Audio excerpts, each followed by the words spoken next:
वाडा police स्टेशनच्या हद्दीमध्ये chain चोरी झाल्याचा एक प्रकार घडला होता आणि चेन चोरी ही अत्यंत संवेदनशील मानून आम्ही त्याच्यामध्ये तपास सुरू केला। याच्यामध्ये वाडा पोलीस स्टेशनकडे 360 नंबरचा गुन्हा दाखल आहे।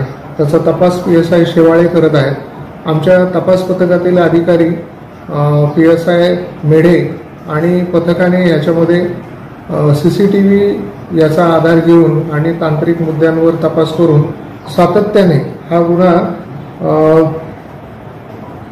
14 तारखेला 14/8ला घडला होता आणि त्या तारखेपासून तर आरोपी पकडेपर्यंत सातत्याने पाठपुरावा करून वाडा तालुक्यातली सर्व ठिकाणं, पूर्वीचे गुन्हेगार, त्याच्यानंतर अशा पद्धतीने या भागात फिरणारे मोटरसायकलवरचे संशयित, CCTVचा अभ्यास करून त्याचं तात्विक विश्लेषण करून त्याचा पाठपुरावा केला।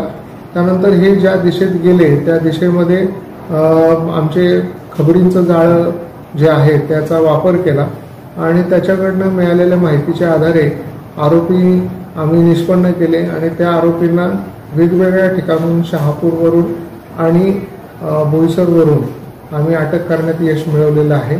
याच्यामध्ये 4 आरोपी इथे आले होते, पैकी 3 आरोपी आम्ही पकडलेले आहेत। त्यांच्याकडनं मोटरसायकल हस्तगत केलेले आहेत आणि चेन चोरी केलेली, जे 60 वर्षाच्या आजींची मंगळसूत्र चोरी केलं होतं ते देखील आम्ही हस्तगत करण्यात यश मिळवलेलं आहे।